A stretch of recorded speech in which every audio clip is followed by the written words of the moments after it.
محترم ناظرین کرام، بزرگان دین اور میری عزیز ماؤں اور بہنوں بھائیوں، السلام علیکم ورحمۃ اللہ وبرکاتہ۔ میں آپ کا میزبان عبدالوہاب آپ کو پروگرام گفتگو کے اندر خوش آمدید کرتا ہوں۔ ناظرین، عرض یہ کرنی ہے کہ اللہ تعالیٰ نے انسان کی زندگی کو ڈیزائن ایسے کیا ہے، اور انسان کی زندگی کے اندر صحت ہوگی، بیماری ہوگی، مشکلات ہوں گی، پھر آسانیاں ہوں گی، یہ سب چیزیں ہیں۔ کہیں نقصان ہوگا، کہیں نفع ہوگا، کہیں پیدائش ہوگی، کسی کی وفات ہوگی۔ یہ دنیا اسی طرح اللہ نے اس کو ڈیزائن کیا ہے۔ اور ایک انسان دیکھیں، وَمَن نُعَمِّرُ نُنَكِّسُ فِي الْخَلْقِ، اللہ کہتے ہیں ہم تمہاری عمر کو بڑھا دیتے ہیں۔ اب انسان پیدا ہوتا ہے، بچہ ہوتا ہے، کمزور ہوتا ہے، قرآن میں اللہ تعالیٰ نے سارا بیان کیا ہے۔ پھر وہ آہستہ آہستہ ٹین ایج ہوتا ہے، پھر جو ہے جوان ہوتا ہے، نوجوان ہوتا ہے، پھر جوان ہو جاتا ہے، پھر ادھیڑ عمر ہوتا ہے، پھر وہ اس کو بڑھاپا آ جاتا ہے، اور پھر بڑھاپے کے بعد جو ہے دوبارہ سے وہ کمزور ہونا شروع ہو جاتا ہے، بہت زیادہ، پھر بستر پہ چلا جاتا ہے، اور پھر اس کا انتقال ہو جاتا ہے۔ یہ ایک نیچرل، جس کو فطری طبعی ایج کہتے ہیں، طبعی موت جس کو کہا جاتا ہے، کہ طبعی زندگی کا خاتمہ۔ اور پھر اس دوران بہت سارے لوگ ہیں جو بچپنے میں انتقال کر جاتے ہیں، جو جوانی میں انتقال کر جاتے ہیں، کسی کو حادثہ ہو گیا، کسی کو ہارٹ اٹیک ہو۔ آج کل تو ہارٹ اٹیک ایسا ہوا ہے، آج ہی وہ مجھے بتا رہے تھے ایک صاحب کہ یار کہ ان کے کزن کو اسٹنٹ ڈال لیتے، دوسرا اسٹنٹ ڈالتے ہوئے وہ اس کا ہارٹ فیلئر ہو گیا، انتقال کر گیا۔ جوان لوگ جو ہے وہ انتقال کر رہے ہیں، تو کبھی ایکسیڈنٹ ہوگا۔ تو یہ اللہ تعالیٰ نے اس طرح سے اس دنیا کو ڈیزائن کیا۔ میں پرسنلی آپ کو بتاؤں کہ میں اکثر ان لوگوں سے پوچھتا ہوں کہ بھائی، جب جو بڑی عمر کے لوگ ہوتے ہیں، مثال کے طور پہ جو 75 سال، 80 سال، 70 سال سے زیادہ عمر کے لوگ ہوتے ہیں، عام طور پہ جو شخص 70 سال کا ہوگا تو اس کے بچے بھی جوان ہو چکے ہوں گے، بچوں کی شادیاں بھی ہو چکی ہوں گی، بلکہ اس کے پوتے پوتیاں بھی ہو چکے ہوں گے، اور وہ اپنی زندگی کا بیشتر وقت، بلکہ یعنی پورا وقت گزار چکا ہوتا ہے، اس کے پاس اب تھوڑا سا وقت ہوتا ہے۔ یعنی آپ سمجھ لیں کہ اس کی زندگی، اگر ہم دن کو 24 گھنٹوں کو تقسیم کرتے ہیں تو بس وہ عشاء کی نماز پڑھ چکا ہے، اب بس اس کے پاس تھوڑا سا وقت رہ گیا ہے۔ تو لہذا اب اس کو اس بات پر اللہ کا شکر ادا کرنا چاہیے کہ اے اللہ، تو نے مجھے یہ عمر دی، اور اس عمر میں میں نے بھرپور زندگی گزاری، اور میرے ہی سامنے میرے بچے جوان ہو گئے، میرے بچوں کی شادیاں ہو گئیں، اور ان کے بچے ہو گئے، وہ گھر والے ہو گئے۔ میں بعض لوگوں کو جانتا ہوں جن کے پوتے پوتیوں کی بھی شادیاں ہو چکی ہیں، یعنی ان کے پڑ پوتے اور پڑ پوتیاں، پڑ نواسے اور پڑ نواسیاں وہ دیکھ رہے ہیں۔ تو دیکھیں یہ کتنی بڑی اللہ کی نعمت ہوتی ہے نا۔ میں آپ کو اپنی ایک مثال دیتا ہوں کہ جب ہم جوان تھے، جب شادی ہوئی، تو شادی کے بعد جب بچے ہوتے ہیں نا، جیسے عبدالواسع چھوٹا سا تھا، تو مجھے اچھی طرح یاد ہے کہ 2005 کا جب زلزلہ آیا تو مجھے ڈینگی وائرس ہو گیا، اور میں اس زلزلے میں نے بہت، یعنی سامان ہم خریدتے تھے، کھانے کا، پینے کا، اور ٹرک بھرتے تھے اور کشمیر میں ادھر بھیجتے تھے۔ تو اتنی محنت کی کہ وہ ایک دن جو ہے وہ ہم اسی طرح سے جو PF بیس ہے وہاں پہ وہ ٹرک لے کے گئے، تو وہاں میں بہت برا حال تھا۔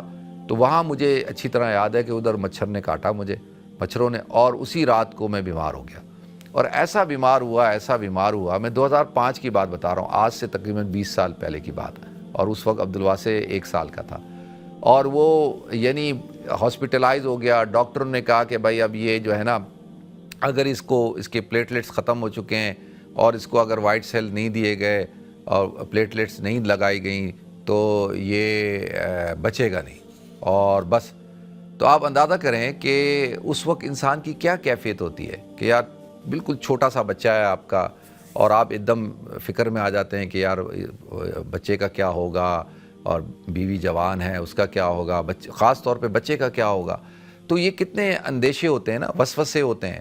اور یہ نہیں کہ جی میں یہاں بیٹھا ہوں تو میں کوئی انسان نہیں ہوں، میں بھی انسان ہوں آپ ہی کی طرح، یہ سارے ہم سب انسان ہیں، ہمارے ساتھ اللہ تعالیٰ نے بشری چیزیں رکھی ہوتی ہیں، ہم جو ہے، لیکن ہم میں اور دوسروں میں فرق یہ ہوتا ہے کہ ہم لوگوں کو حوصلہ دیتے ہیں، تسلی دیتے ہیں، ہمارے وجود سے ہم لوگوں کو موٹیویٹ کرتے ہیں، ہم ہمیشہ خیر کی بات کر رہے ہوتے ہیں، ہم خود اپنی جنگ اندر اپنے آپ سے لڑ رہے ہوتے ہیں۔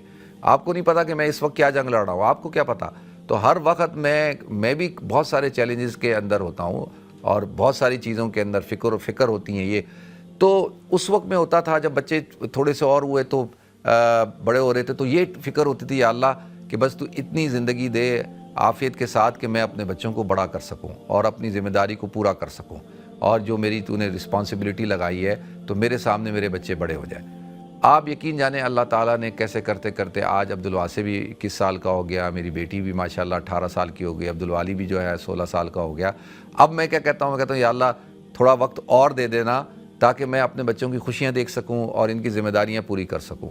تو میں یہ سمجھتا ہوں کہ وہ لوگ جن کو اللہ تعالیٰ نے اپنی زندگی کے اندر اپنے بچوں کو جوان ہوتے ہوئے، ان کی شادیاں ہوتے ہوئے، ان کے بچے ہوتے ہوئے، ان کو سیٹل ہوتے ہوئے دیکھ لیا ہے، تو وہ خوش نصیب ہیں۔ جو آپ حضرات ابھی میرا یہ پروگرام دیکھ رہے ہیں، جن کی عمریں بڑی ہیں، ان کو تو اس بات پر اللہ کا شکر ادا کرنا چاہیے کہ اللہ تو نے ہمیں اتنی زندگی دی کہ ہم جو ہے وہ ہم نے سب کچھ دیکھا اپنی آنکھوں سے اور اپنی ذمہ داریوں کو پورا کیا۔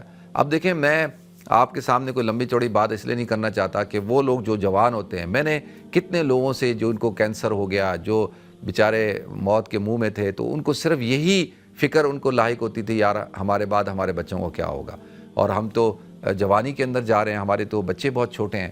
تو آپ جب ان کے بارے میں سوچتے ہیں، تو جب ایسے شخص کو دیکھتے ہیں کہ جو بالکل اتنی بڑی عمر ہے اس کی اور وہ ماشاءاللہ، تو اب یہ بات تو طے ہے کہ جو بڑھاپا ہوتا ہے، بڑھاپا خود فی ذاتی ہی انسان اس میں کمزور ہو چکا ہوتا ہے۔ بڑھاپا ایک بیماری ہوتی ہے۔ اب بڑھاپے سے آپ کو لڑنا ہوتا ہے، صبر کے ساتھ، ہمت کے ساتھ، حوصلے کے ساتھ۔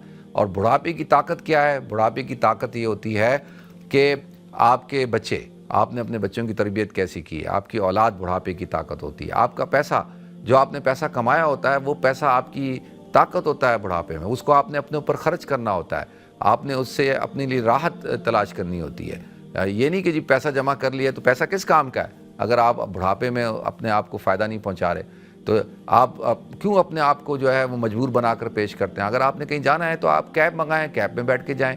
آپ کیوں بچوں کو پیچھے ہوتے ہیں کہ جی ہمیں فلاں جگہ جانا ہے؟ آپ نے کچھ کرنا ہے کریں، تو ملازم رکھنا ہے ملازم رکھیں، کیریئر رکھیں، اپنا خیال رکھنے کے لیے کسی کو رکھیں۔ کیوں اپنی بہو کی طرف دیکھ رہے ہوتے ہیں؟ کیوں آپ دوسروں کی طرف دیکھتے ہیں؟ تو یہ پیسہ آپ نے کس لیے کمایا تھا؟ اور پھر بڑھاپے میں، ابھی میں ساؤتھ آف فرانس گیا، میں آج بھی یہ بات کر رہا تھا، انشاءاللہ اس پہ میں لکھ بھی دوں گا، کہ میں نے ایک چیز نوٹ کی، وہ یہ کہ زیادہ تر وہاں پہ جو پہاڑ تھے اور لوگ گھومنے پھرنے آئے ہوئے تھے، اور زیادہ تر تو یورپین لوگ تھے، اور وہ ان کی عمریں جو ہیں 60+ تھی۔ زیادہ تر لوگ 65، 70، 75 بوڑھے بوڑھے لوگ جو ہے پہاڑ چڑھ رہے ہیں، اور جو ہے وہ گروپ کے گروپ گھوم رہے ہیں، اور تو کیا کہ وہ زندگی کو جی رہے ہیں۔ اور وہ لوگ جو ہے اس عمر میں زندگی کو جیتے ہیں، اور ہم لوگ کیا کرتے ہیں؟ ہم لوگ جو ہے وہ، ہمارے لوگ گھروں میں بیٹھے ہوئے ہیں، اور وہ کہتے ہیں جی ٹانگ میں درد ہو رہا ہے، کمر میں درد ہو رہا ہے۔ یہ تو سب کو ہو رہا ہے۔ کون سا بوڑھا ہوگا جس کو کمر میں درد نہیں ہوگا، یا سر میں درد نہیں ہوگا، یا ٹانگوں میں درد نہیں ہوگا، گھٹنوں کی پرابلم نہیں ہوگی، یا اس کو بیماریاں نہیں ہوں گی؟ سب کو ہوں گی۔ لیکن آپ نے ہمت کے ساتھ، حوصلے کے ساتھ اپنے آپ کو چلتے رکھنا ہے۔ جب آپ چلتے ہیں، دیکھیں بڑھاپا جو ہے نا شروع ہوتا ہے ٹانگوں سے، اور جو شیطان ہے وہ یہ چاہتا ہے کہ انسان کو تنہا کرے، وہ اس کو بٹھائے۔ آپ دیکھیں لوگ جو ہے بڑھاپے میں بھی، مسجد میں بیان ہو رہا ہے، مسجد میں پروگرام ہو رہا ہے، وہ گھر بھاگتے ہیں۔ اب میں ان سے پوچھتا ہوں کہ بھائی آپ گھر کیا لینے کے لیے جاتے ہیں؟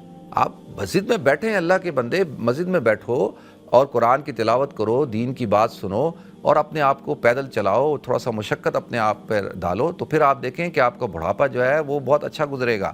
تو ویسے آخری بات عرض کروں، ہم سب اپنی زندگیوں کو پلان کرتے ہیں نا، ہماری زندگیوں کے کتنے پلان ہیں، لیکن میں نے اور آپ نے، ہم سب نے اپنے بڑھاپے کو پلان نہیں کیا ہوتا، ہم نے اپنی ریٹائرمنٹ کو پلان نہیں کیا ہوتا۔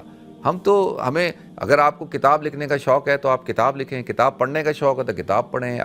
آپ کے جو زندگی کے کوئی شوق تھے وہ ان کو پورا کریں بڑھاپے میں۔ اور سب سے بڑے تو بڑھاپا نعمت ہوتا ہے کہ آپ کے پاس وقت ہوتا ہے توبہ کرنے کا، استغفار کرنے کا، اللہ کا ذکر کرنے کا، عمرہ کرنے کا، اور حج کرنے کا، سفر کرنے کا، ٹریول کرنے کا، دنیا دیکھنے کا۔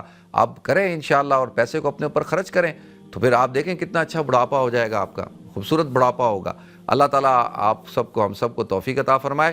تو یہ جو گھبراہٹ کا ہونا اور یہ سب چیزیں، یہ تو اس وقت زندگی کا حصہ ہے، اور اس کے ساتھ ہی آپ کو جینا ہوگا۔ ٹھیک ہے جی، اللہ تعالیٰ مجھے آپ کو، ہم سب کو عمل کرنے کی توفیق عطا فرمائے۔